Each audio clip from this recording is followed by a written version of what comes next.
The smell of burnt coffee filled Layla's nostrils as she watched the rain streak down the dirty window of her Alexandria apartment. Her fingers trembled as she held the chipped mug, not from the December chill, but from the letter that had arrived 3 days prior. The same letter she reread obsessively until the English words blurred with the tears that stubbornly welled up. My dearest granddaughter, my name is Joseph Rodriguez. I am your biological grandfather, Letitia's father. 27 years. 27 years living with the certainty that she was an orphan, that her parents had died in an accident when she was a baby. 27 years believing that Mahmoud and Fatima el-Rashid were her only relatives who had found her abandoned in a mosque and raised her as their own.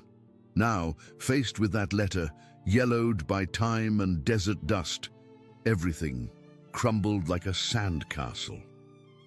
Layla closed her eyes and tried to breathe. The small, stuffy apartment felt smaller by the minute. The peeling walls, the old furniture, the smell of spices wafting from the street. Everything that had always been her world, her refuge, now seemed like a lie, a cruel charade that had lasted for decades. The phone rang, shrill as a scream. She hesitated before answering, knowing it would be him again, Joseph, the man who claimed to be her grandfather and who, according to the letter, had spent 2 decades searching for his missing daughter, the mother Layla had never known. "Hello?"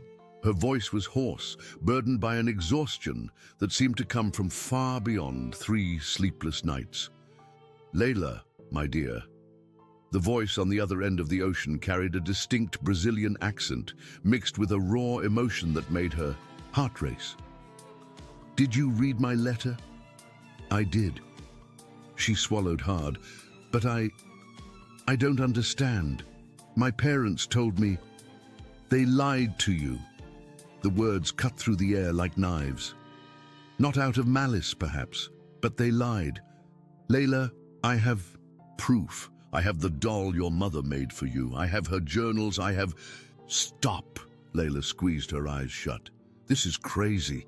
I can't just believe that she wrote about you in the journals." Joseph's voice cracked. "She wrote about how you smiled, about how your first words were a mix of Portuguese and Arabic. She wrote about how afraid she was of what Karim would do if he found out she wanted to return to Brazil." The name hit Layla like a punch to the stomach. Karim, a name she had heard whispered among the adults when she was a child, always followed by tense silences and worried glances. A name that seemed to carry shadows. "Who is Karim?" she whispered, although a part of her already knew she didn't want to hear the answer. "The man who took my daughter, the man who destroyed her." The anger in Joseph's voice was palpable, crossing thousands of miles through the phone. "And perhaps the man you still call father." The phone slipped from Layla's hands, falling to the floor with a dull thud. She stood there, trembling, as Joseph's distant voice continued to speak through the fallen receiver. Karim, the silent man who appeared sporadically in her childhood, always bringing presents and forced smiles. The man Mahmoud and Fatima received with reverence and fear disguised as respect. She knelt and picked up the phone. "I'm here," she murmured. "Layla, I need you to be strong. I need you to come find me. I can't. I have my life here. My job. Your life is a lie built on my daughter's blood." The words came out as a contained roar. "And if you don't come to me, I'll come to you, but it will be dangerous for both of us." Dangerous how? Silence stretched on the other end for long seconds. When Joseph spoke again, his voice was different, lower, more haunted. "Karim is still alive, Layla, and he's not just a man. He's the leader of something much bigger and much more dangerous than you can imagine." That night, Layla couldn't sleep. Every sound in the building, the creaking of the stairs, the noise of cars in the street, the wind rattling the windows, seemed to carry threats. She got up several times to check the locks, to peek through the curtain, to make sure she wasn't being watched. At 3 in the morning, she decided to call Fatima. Her adoptive mother had always known how to calm her as a child, always had the right words to ward off nightmares. But when Fatima answered, her voice was strange, tense. "Layla, why are you calling so late?" "Mama, I need to ask you something." She took a deep breath. "About Karim." The silence that followed was deafening. "Where did you hear that name?" Fatima's voice came out as a frightened whisper. "A man called me. From Brazil, he says he's my grandfather." She heard Fatima breathe heavily on the other end of the line, then a muffled sound, as if the woman had covered the phone with her hand. Distant voices. Mahmoud was there too. "Layla, listen carefully to what I'm going to tell you." When Fatima spoke again, her voice was firm but laden with a fear Layla had never heard before. "You need to leave Alexandria now." "What? Mama, you're scaring me." "Mahmoud is packing. We'll pick you up in an hour." "But why? What's happening?" "Karim knows." The words came out like a death sentence. "He knows the Brazilian is looking for you, and he won't let that happen." The line went dead. Layla stood there in the middle of the dark apartment, with the phone pressed to her ear, trying to process what she had just heard. Karim knew. How did he know? Who had told him? A noise in the hallway sent a chill down her spine. Footsteps, slow, deliberate, stopping right outside her door. She moved silently to the door and peered through the peephole. The hallway was dark, but she could make out the silhouette of a tall man, motionless, waiting. Layla's heart pounded. She slowly backed away, trying not to make a sound. Her phone vibrated, a text message. With trembling hands, she looked at the screen. "Open the door, Layla. We need to talk." The number was unknown, but she knew immediately who it was. It had to be him, Karim. She rushed to the bedroom and started throwing clothes into a backpack. She didn't have time to think, only to act. Passport, money, the few valuables she possessed. Her phone vibrated again. "Don't run. You know I always find what I'm looking for." Her hands were shaking so badly she could barely zip up the backpack. She needed to get out of there, but how? The front door was locked. The bedroom window overlooked a narrow alley, 3 stories above the ground. Another noise. This time the unmistakable sound of a key being inserted into the lock. He had the key to the apartment. Layla felt the world spin. How did he have the key? Who else was involved in this lie that was her life? She carefully opened the bedroom window, trying not to make a sound. The cold morning wind whipped her face. Below, the alley was plunged into darkness, but she could make out the outline of dumpsters and a fire escape leading to the ground. The apartment door clicked open. Without a second thought, Layla threw her backpack out the window and started climbing down the fire escape. The metal was cold and slippery with moisture, and her bare feet barely found purchase on the rusty rungs. Above her, a light flickered on in the apartment. When she finally reached the alley floor, her feet were cut and bleeding. She grabbed her backpack and ran to the main street, without looking back. She didn't stop until she reached the mosque where she worked as a translator, a few blocks from her home. The mosque was empty and silent in the pre-dawn hours. Layla knew the shadowy corners, the places where she could hide. She took refuge behind the mihrab, clutching her backpack to her chest, trying to control her ragged breathing. Her phone vibrated. "Joseph, Layla, are you okay? I felt something was wrong." "He was at my apartment," she whispered. "Karim was there. He had the key." "Oh my God, where are you now?" "At the Al-Nur Mosque. I work here." "Listen, I'm at Cairo airport. I can be in Alexandria in 4 hours. Can you hide until then?" "I don't know. I don't know who to trust anymore." "Trust me?" Joseph's voice was firm, but she could sense the desperation behind the words. "I'm the only real family you have, and I'm going to protect you, even if it costs me my life." The next few hours stretched into an eternity. Layla remained hidden in the mosque, startled by every noise, every shadow that moved outside. When the sun finally rose, she felt a little safer. Karim wouldn't come looking for her in broad daylight, not in a sacred place. That's when she noticed a familiar figure entering the mosque. Imam Hassan, the religious leader she considered almost a father. A kind man who always had time for her doubts and questions. She breathed a sigh of relief and was about to get up when she realized he wasn't alone. Karim was right behind him. Layla shrank further behind the mihrab, trying to become invisible. From the whispered conversation between the two men, she began to understand the scale of the betrayal that surrounded her. "She's here," the imam murmured. "She always comes here when she's in trouble." "Good." Karim's voice was smooth, almost seductive, but laced with a coldness that made Layla's blood run cold. "You did well to warn me about the Brazilian. Is he dangerous?" "Everyone who questions our family is dangerous." Karim moved through the mosque with the confidence of someone who knew every inch of the place. Layla needs to understand that her mother made a choice. She chose our family, she chose our path. And if she refuses, she won't refuse. Karim's voice held a certainty that sent shivers down Layla's spine.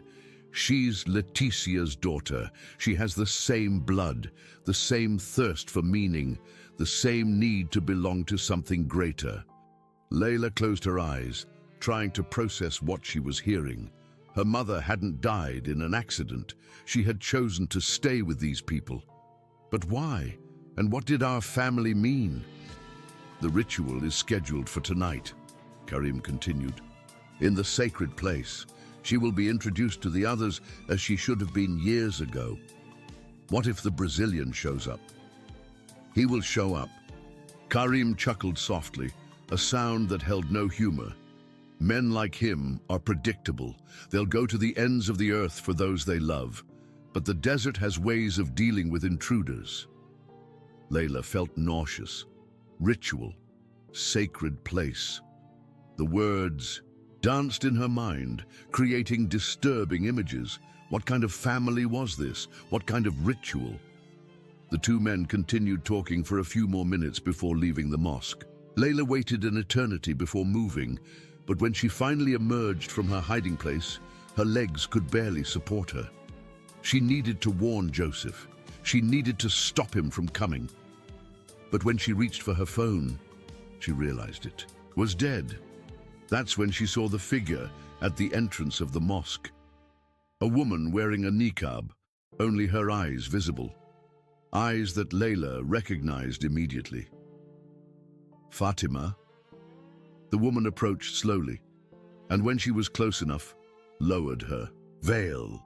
It was Fatima, but there was something different about her face. An expression Layla had never seen before. Fear, yes, but also relief.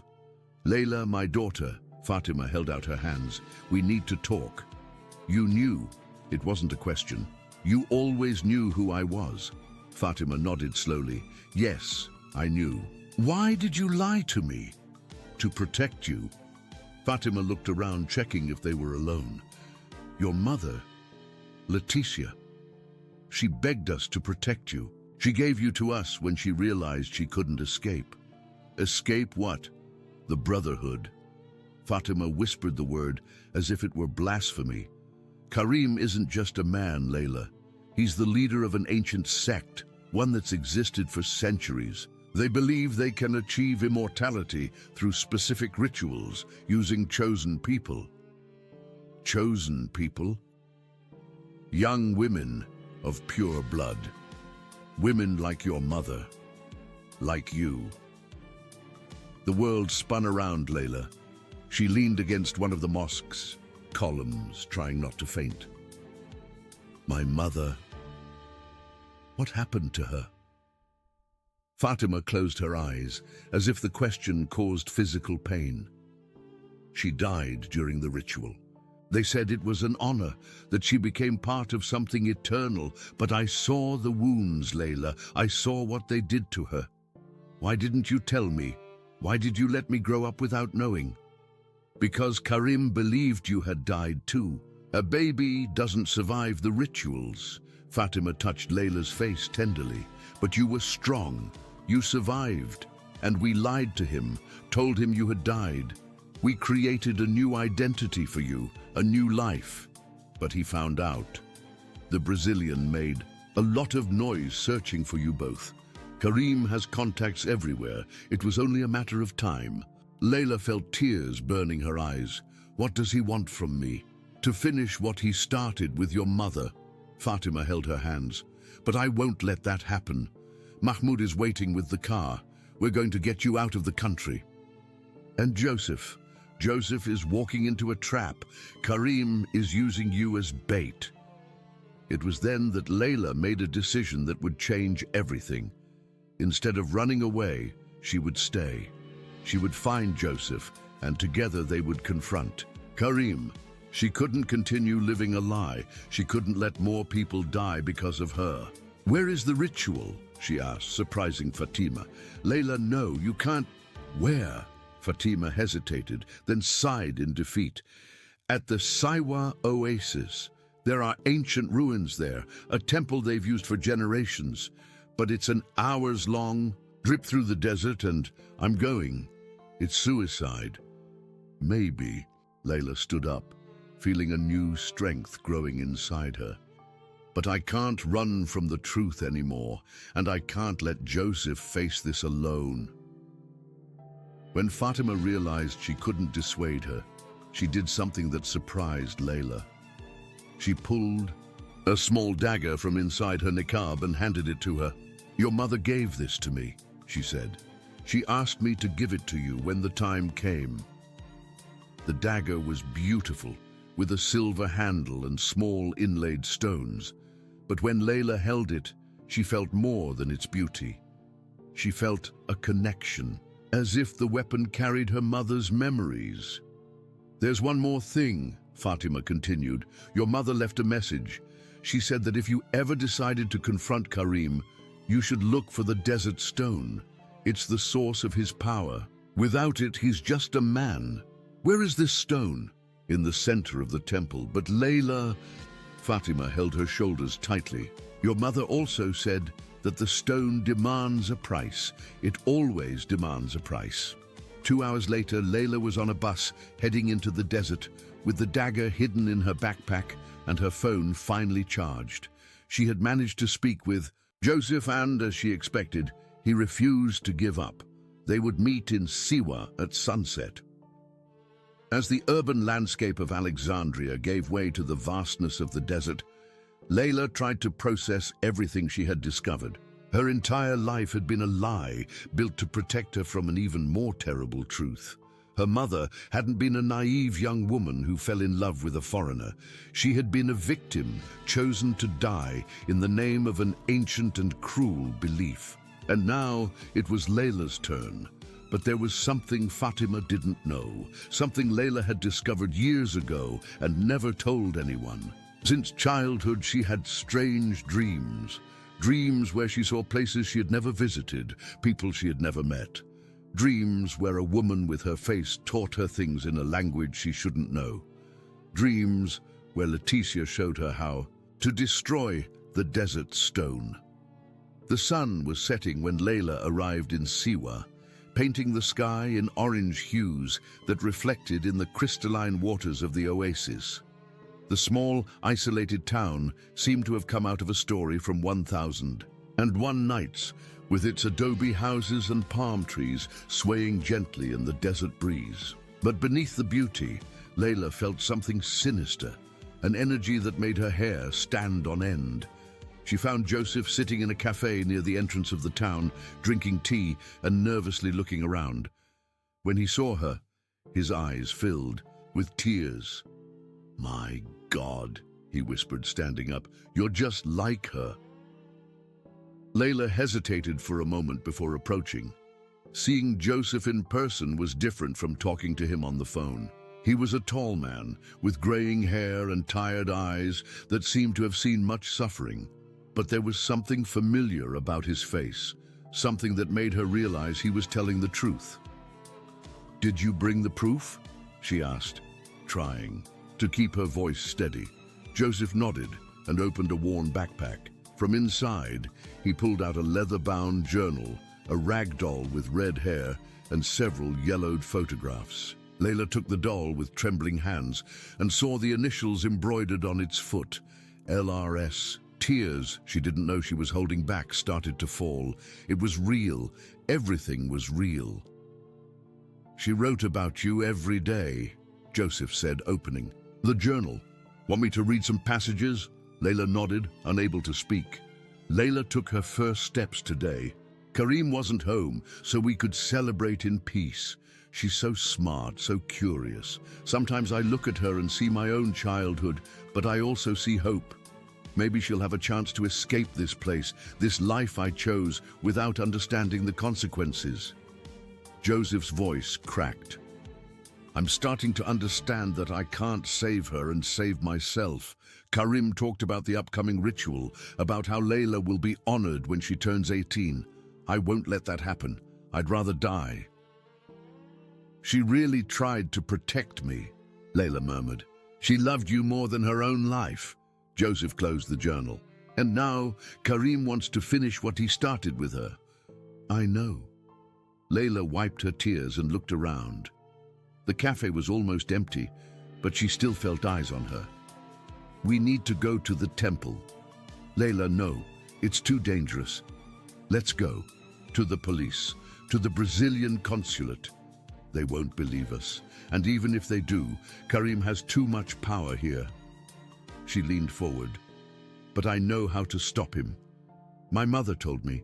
Joseph looked at her in astonishment. "How's that?" "It's hard to explain, but since I was a child, I've had dreams where she appears, where she teaches me things. I always thought they were just dreams, but now..." Layla pulled a dagger from the backpack. "She told me where to find the desert stone and how to destroy it." "The desert stone?" "It's the source of Karim's power. Without it, he can't perform the rituals." Joseph was silent for a long moment, studying Layla's face. Finally, he nodded. "If that's what you want, then let's go together. But promise me that if things get too dangerous, you'll run." "I promise." It was a lie, and they both knew it. They rented a jeep and set off for the desert when the moon was high. Joseph had managed to get a map showing the approximate location of the ancient ruins, but Layla didn't need it. Something inside her knew exactly where to go, as if an invisible compass were guiding her steps. The desert at night was both beautiful and terrifying. The dunes stretched endlessly under the silvery moonlight, creating shadows that seemed to move with a life of their own. The silence was absolute, broken only by the hum of the jeep's engine and the wind whispering through the sands. "Tell me about her," Layla said, breaking the silence. "About my mother when she was young." Joseph smiled sadly. "Letitia was special. She was always different from other children. She had an incredible imagination, a thirst for adventure that worried me. When she was your age, she said she wanted to see the whole world, that she didn't want an ordinary life. And you tried to stop her. I tried to protect her. But too much protection can be a prison." He looked at Layla. "Maybe if I had let her explore the world gradually, safely, she wouldn't have thrown herself headlong into the first adventure that came along." "You can't blame yourself." "I can, and I do every day." They drove in silence for another hour until Layla asked him to stop. There was nothing visible on the horizon, only endless dunes, but she knew they were in the right place. "The ruins are behind that dune," she said, pointing. "How do you know?" "I just know." They left the jeep and walked across the soft sand. Climbing the dune was harder than Layla expected. With each step, her feet sank, and soon she was gasping for breath. But when they finally reached the top, the sight that awaited them took their breath away. In the valley below, illuminated by torches, was a complex of ruins that looked like it had come straight out of an Indiana Jones movie. Broken columns, crumbling walls, and in the center, a relatively intact temple with an arched entrance. hooded. Figures moved among the ruins, preparing something. "How many are there?" Joseph whispered. Layla counted quickly. "About 20. Maybe more." "Too many. Not if they don't know we're here." They descended the dunes silently, keeping away from the torches. As they approached, they could hear chanting in a language Layla didn't recognize, but somehow understood. They were ancient invocations, calls to powers that should not be awakened. In the center of the temple, she could see a structure that hadn't appeared in the dreams, a black stone altar surrounded by candles. And on the altar, glowing with its own unnatural light, was a stone the size of a human head, the desert stone. "That's it," she whispered to Joseph. "How are we going to get there?" Before Layla could answer, a familiar voice echoed through the valley. "Welcome, my dear visitors." Karim emerged from the shadows as if he were a part of them. He was dressed in traditional Bedouin clothing, but there was something about his posture that was entirely modern, entirely dangerous. His eyes gleamed with a cold intelligence that sent shivers down Layla's spine. "I knew you would come," he continued, walking slowly toward them. "Familiar love is so predictable." Hooded figures began to surround them, appearing from the ruins like ghosts. Layla and Joseph stood back to back, trying to watch all sides at once. "What do you want?" Joseph shouted. "What I always wanted." Karim stopped a few feet from them. "To complete the work, I started with Leticia. She gave me a daughter, but died before I could teach the child our ways. Now finally, I can fix that mistake. You killed my daughter. I liberated your daughter." Karim's correction came with a cruel smile. "Just as I will liberate Layla, tonight's ritual will forever unite her with the ancient powers. She will become part of something far greater than this limited mortal existence." "She'll die, you mean?" "Death is merely a transition." Karim turned to Layla. Her mother understood that in the end. When she saw the stone glow, when she felt the power coursing through her, she thanked me for giving her this opportunity. "Lie." Layla found her voice, finally. "She fought. She tried to escape." "How do you know that?" Karim's eyes narrowed. "Because she told me. In dreams, she showed me what you really are."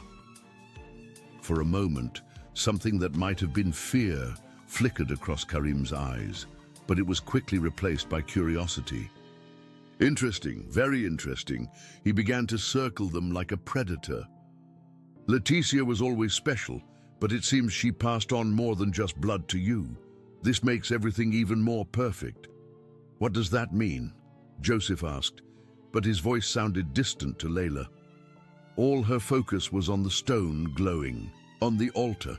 She could feel its power pulsing through the air like heat waves, but she could also feel something else, a weakness, a crack in the seemingly solid structure of that ancient power. "It means she's not just an offering," Karim replied. "She's a bridge, a connection between the worlds of the living and the dead. With her blood and the visions she inherited from her mother, I can not only complete the ritual, but also bring Leticia back." "That's impossible." "For ordinary men, yes. But I haven't been an ordinary man for a long time." Karim extended his hand, and one of the hooded figures approached, carrying a rope. "Don't resist. It will only make things more painful." It was then that Layla did something that surprised everyone, including herself. Instead of recoiling or trying to flee, she stepped forward. "I'll go with you," she said, "but let my grandfather go." "Layla, no!" Joseph tried to hold her back, but she pulled away. "There's no need for negotiation," Karim said. "Both stay." "No." Layla's voice came out stronger than she expected. "If you truly want to complete the ritual, you need my cooperation, and I'll only cooperate if Joseph is safe." Karim studied her for a long moment. "You're bluffing." "Am I?" Layla pulled The dagger from her backpack. My mother taught me other things too. How to use this, for example. Before anyone could react, she turned the blade against her own neck. The sharp point touched her skin, drawing a thin line of blood. 1. Move from me and you lose your bridge between worlds, she said, keeping her voice steady despite the terror she felt. The silence that followed was absolute. Even the chanting stopped. Karim stared at her with a mixture of admiration and anger. You truly are Leticia's daughter, he finally murmured. Very well, the old man can go. I won't leave her, Joseph protested. Yes, you will. Layla looked at him, trying to convey with her eyes all the gratitude and love she felt.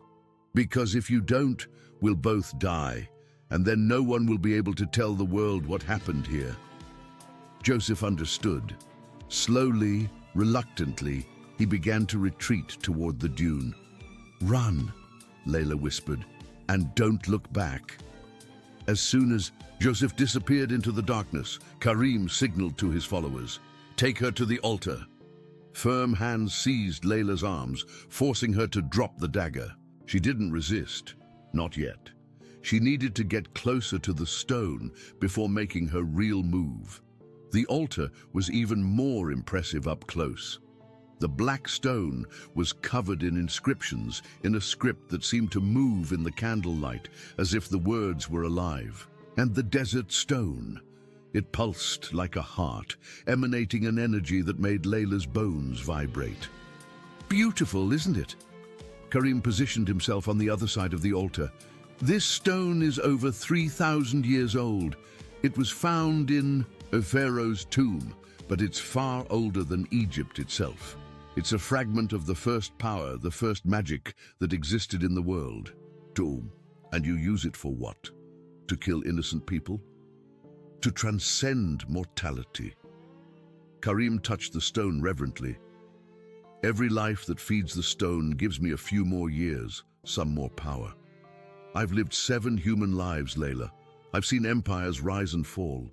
I've seen the face of God himself. You've only seen your own madness. Perhaps, he smiled, but it's a madness that works. The followers began to position themselves around the altar in a perfect circle.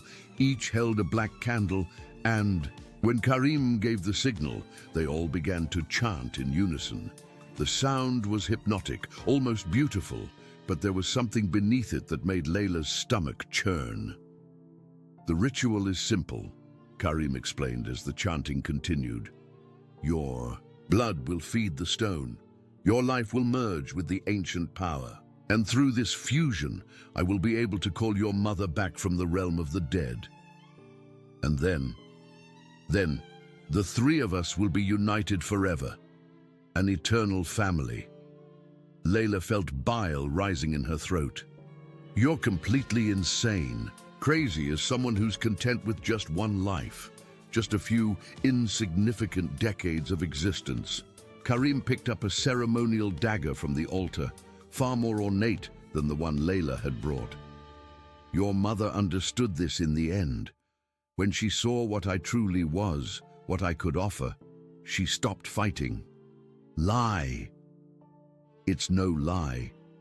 The voice came from one of the hooded figures, a woman's voice, soft, familiar. Layla froze. It couldn't be. It wasn't possible. The figure slowly approached and lowered the hood, revealing a face Layla knew only from yellowed photographs and fragmented dreams. Leticia. Her mother stood there, alive, looking at her with eyes that held centuries of sorrow. Hello, my daughter, Leticia said, and her voice was exactly as in the dreams. I've missed you so much. Layla's world completely crumbled.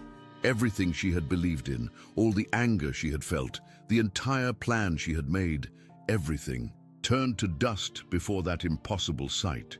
You're dead, she whispered. I am. Leticia moved closer. And I'm not. It's complicated. How? The stone. Leticia touched the desert stone with a familiarity that made Layla shudder. It keeps me between worlds.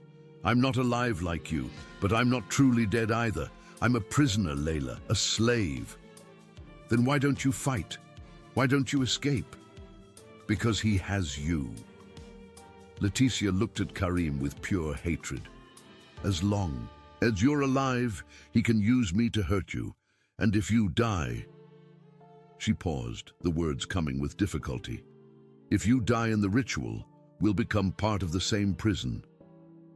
Layla finally understood. Karim's plan wasn't just to kill her, it was to trap her in the same limbo where her mother had been for decades. 2 spiritual slaves to fuel his power. But there's a way to free ourselves, Leticia continued, lowering her voice. The dreams you had, they weren't just dreams. They were lessons. I've been preparing you for this moment for years.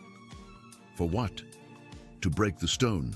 Leticia glanced quickly at Karim, who was busy directing the chants. The stone has a flaw, a weak point that can only be attacked from within. But to do that, you need to let yourself die first. What? Let the ritual begin. Let your blood touch the stone. When you feel your life being drained, when you're in the limbo between life and death, use the dagger you brought. It belonged to Karim's first victim 1,000 years ago. It has enough power to sever the spiritual connections of the stone. What if it doesn't work? Then we'll both be trapped forever. Leticia touched Layla's face tenderly. But it's our only chance. The plan was suicide. But looking into her mother's eyes, seeing decades of suffering and hope, Layla knew she had no choice. Okay, she whispered. I love you, my daughter. I always loved you. I love you too. Karim approached, carrying the ceremonial dagger. Oh, what a touching family reunion. But the time has come. He gestured, and the followers held Layla against the altar. The cold stone against her back was hot as burning iron, pulsing with an energy that made her teeth ache. Leticia, hold her legs, Karim ordered. To Layla's horror, her mother obeyed. But when she touched her legs, Layla felt something pressed against her thigh, the dagger. Leticia had managed to grab it without anyone noticing. Don't worry, Karim said, positioning the blade over Layla's chest. The pain will pass quickly, and then you'll have all eternity together. He raised the dagger. That's when Joseph appeared.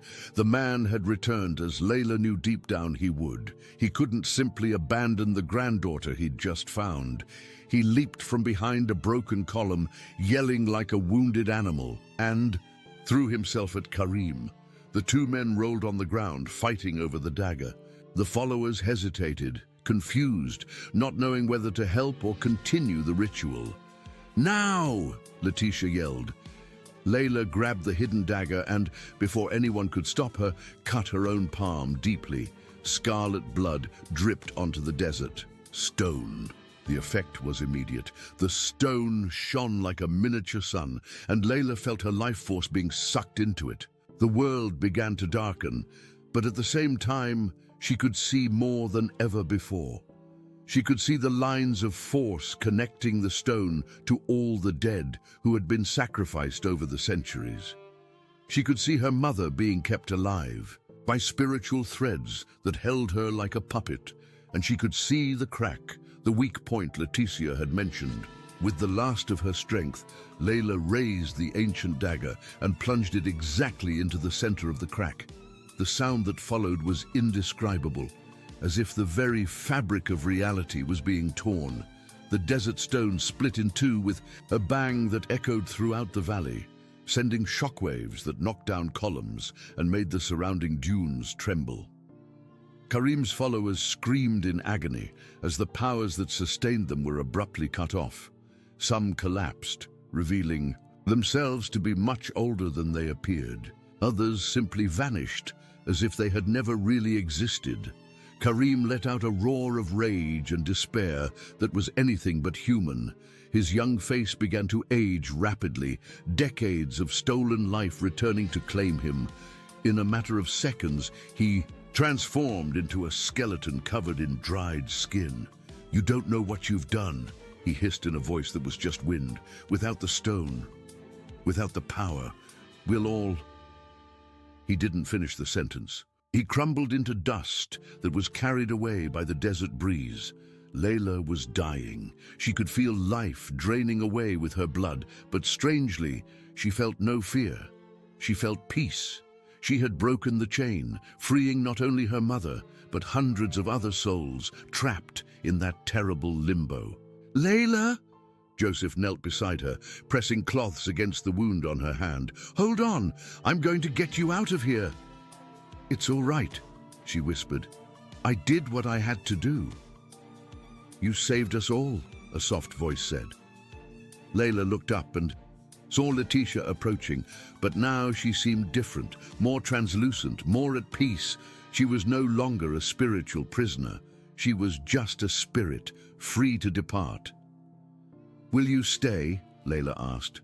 "I can't. My time here ended a long time ago." Letitia knelt beside her daughter. "But I'll be waiting for you. When your natural time comes, many years in the future, I'll be there. I have so much to ask you, and I have so much to tell you, but not now." Letitia kissed Layla's forehead. "Live, my daughter, live the life I never could, be free as I never was." And then she was gone, dissolving into the night breeze like stardust. Joseph managed to stop the bleeding and carry Layla back to the jeep. Throughout the journey back to civilization, she drifted between consciousness and unconsciousness, but she always felt his warm hand holding hers. 3 months later, Layla was in Brazil for the first time in her life, sitting on the veranda of Joseph's house in rural São Paulo. Her hand was still bandaged. The doctors said she'd lost a lot of blood and healing would be slow. But she was alive, she was free, she was home. "Will you stay?" Joseph asked, bringing 2 cups of coffee. "For now." Layla smiled. "I still have a lot to learn about my real family. And then? Then I'll live, as she asked me to." They sat in silence, watching the sunset paint the sky orange and pink. It was a comfortable silence of 2 people who had gone through hell together and emerged on the other side stronger. That night, Layla dreamed for the first time in months. But it wasn't a dream of terror or messages from beyond. It was a simple, ordinary dream about an ordinary day in the life of a young woman who had her whole future ahead of her. When she woke up, she was smiling. In the Egyptian desert, where the ruins of the ancient temple once stood, there was now only sand. The wind had erased all footprints, covered all traces, as if none of it had ever happened. But in a small town in rural Brazil, a young woman named Layla woke up each morning grateful to be alive. And that was enough proof that sometimes love is stronger than death, even when death has thousands of years head start.